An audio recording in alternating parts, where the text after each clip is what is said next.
Okay, hi guys. Sorry. I'm redoing this because I'd only gotten like halfway through my story and it was already at 16 minutes long, and yeah. So I'm gonna try to cut this one shorter. So again, I apologize for the darkness. The light bulb is out up there, and I apologize that this is late. Yeah. Anyways, so as you can obviously tell from me having to redoing this, my story is long, but I'm going to try to shorten it even more. So I've pretty much had a form of an eating disorder my whole life, ever since, maybe not my whole life, but ever since I was like 3 or 4. But the extreme part didn't happen until my senior year. Um, and my senior year in high school. And it didn't start out with an eating disorder. It started out with me cutting. Then after about a month or a month and a half of cutting, there was like a week or a week and a half, something like that, where I just couldn't eat or drink anything. No explanation. I wasn't sick. I just didn't feel like eating. Nothing sounded good. Nothing appealed to me. Everything was just bleh. I still don't have an explanation for it. After that was over and I got hydrated and could eat, I realized that I could lose weight really fast and get smaller like I wanted ever since I was a toddler. Um, always wanted to lose weight, and the reason that I didn't start earlier was because I was and am still a people pleaser. And so I didn't want to upset my family when they wanted me to eat something, so I'd eat it because they wanted me to, and I didn't want to make them upset. But after that week of not eating, I guess I just kind of realized that I don't have to listen to everything they say. And I can feel okay about it. I don't know how else to explain that. But yeah. So afterwards, I realized, okay, I can limit my intake, and people aren't gonna just shove food down my throat. They're not gonna break down and keel over or something because I didn't do something they said. And I can finally get down to a smaller size that I want, that I can feel more acceptable to myself. So yeah, I started restricting. Eventually, I tell my mom about my cutting and my eating disorder through lots of people telling me I should, on forums, or I had gotten up the courage through the forums to talk to somebody at my church, and through my church they told me that I should tell my mom so that I could get some help. So I eventually told my mom, and we got a therapist. So I start talking to them, and he has me go to the doctor so that he can prescribe me some antidepressants. So they do that, and with that, I start overdosing on pills, not just prescription pills, but anything in the cabinet, aspirin, whatever. And so sometime later, after youth group, my mom came to pick me up, but she got out of the car, and her friend pulled up in her car, and she got out of the car. I was quite confused, to say the least. if you're going to pick somebody up, you're not getting out of the car, you're sitting there waiting. But they immediately got out of the car and started walking towards me. So then we go and walk into the pastor's office, and I find out that they called an EMT, and they were coming to come pick me up. So I was mad and confused and scared. But anyway, so we're there for like an hour before he finally got there. And he comes in and he talks to the whole group of people, and then he pulls me out and he talks to me. He has the pastor get his scale from his house to weigh me. And he's like, it's low, but it's not that low, which you don't say to somebody with an eating disorder. It makes them mad. It makes them want to lose more faster. You're basically telling them, oh, you're not doing it right. You're not good enough. So, no. So yeah, I was already mad at this guy and confused. It's like, so my not eating is fine? Okay. I guess I can just keep on going. So anyways, he gets into the questions of overdosing, and I tell him, he asks me an amount, and I tell him just the amount that I took the night before. And he's like, he started like mocking me, like, you really thought you were going to kill yourself with that amount? And I was like, excuse me? I wasn't going to explain myself to him. I wasn't going to explain that I was just testing the waters and seeing how many I could take before I would die, because I didn't care if I died, if I overtook any. I was seeing how many I could take. But I wasn't going to tell him that, and I wasn't going to tell him that I've taken even more than that other times, because why? He's just making fun of me now, so I'm not going to tell him the truth. And that started me realizing that I could lie to these guys, tell them what they want to hear, and they're not going to take me and commit me. Which ties into other stories with hospitalizations later on. So, needless to say, he doesn't commit me. And my mom is mad about that.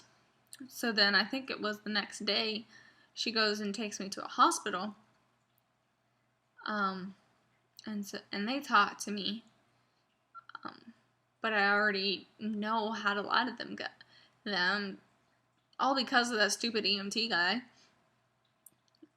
So I don't know if she told me or if I heard her telling someone, saying, I don't know why they didn't commit her, yada yada. But yeah, so that failed for her too. So that's twice that she's failed to get me locked up. Later, the next week, she takes me to mental health services. And so he talks to me. He has me sign he looks at my scars. That was the first time anyone asked to, like, see my arms. So he looks at my arms and stuff. And before I leave, he has me sign I forget what they're called, but it's a contract, a suicide contract, to say that I won't commit suicide and that I will call somebody if I'm going to, or I want to. Why not? So it's like, whatever. I signed it, and I had to come back the next day. Well, I cut myself that night, and apparently that counts as committing suicide, or trying to commit suicide. So he locks me up. But there's no eating disorder place over there, so yeah, it wasn't a good fit. But I was at that place for 2 weeks, and then they transferred me to the state hospital, probably because insurance. Sorry, computer. And there I lied some more. One time was because my mom was sitting right there. So they asked me when the last time it was that I hurt myself.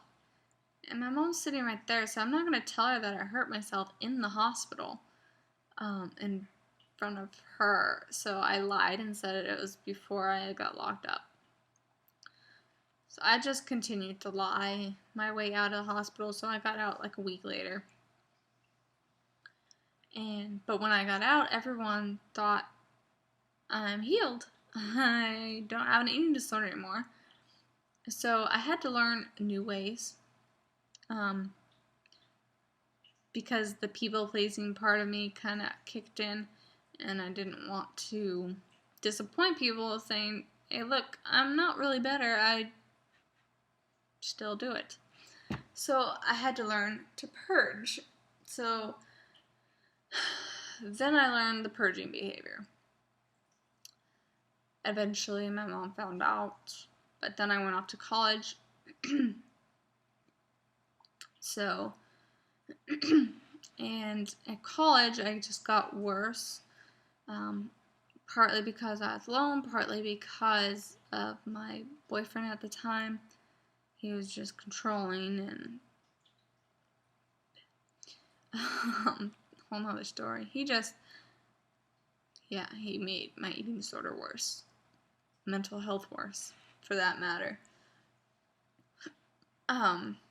So eventually I started seeing a psychologist with the school, against his will, because he didn't agree with it.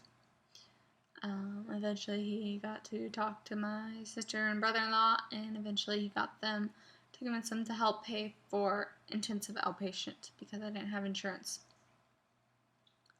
So I went to intensive outpatient, but they weren't really acceptable of putting me in there, the people at the place, because they thought I needed more help than that, but they did it anyways. They were willing to try.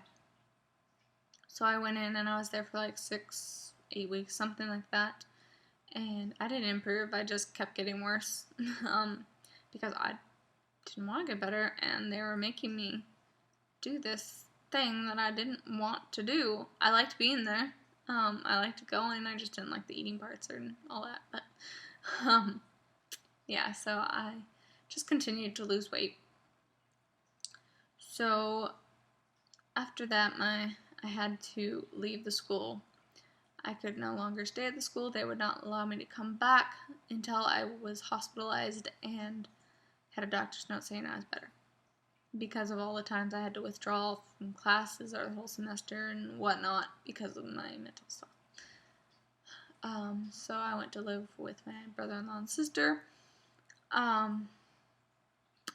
While there, I met my now husband, and I moved in with him when he came back from deployment. We got married.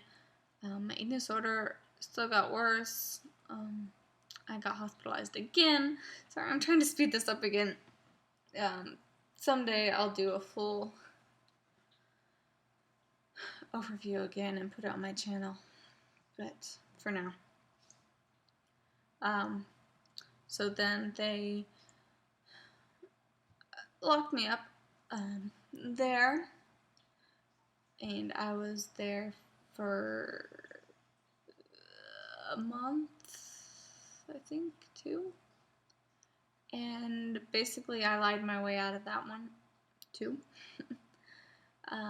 4 months later, I found out I was pregnant. And so and my therapist gave me the option. I could either accept to go back to treatment, or she could call and force me to go in.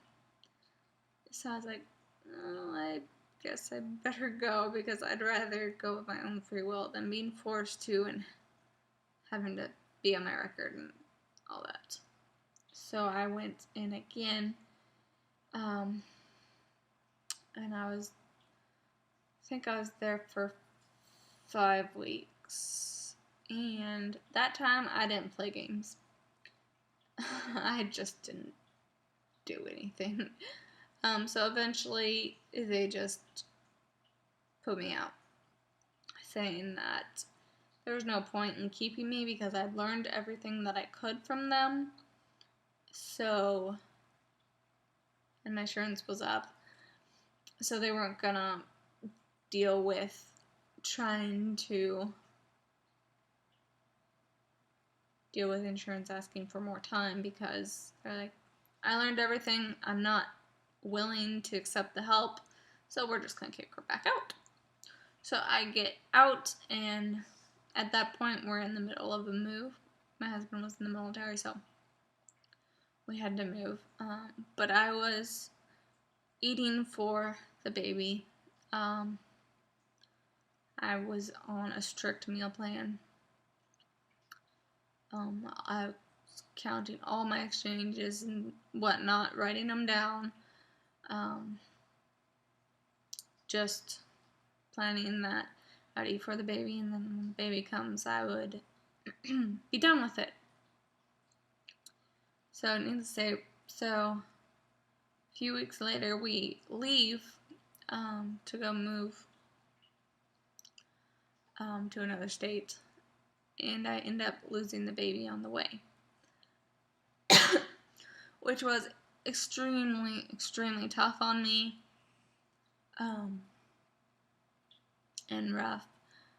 It was a hard time, and when we got to the new base, I had to talk to a doctor, and I go to the doctor, and she is really upset that we are at that base because of my past history.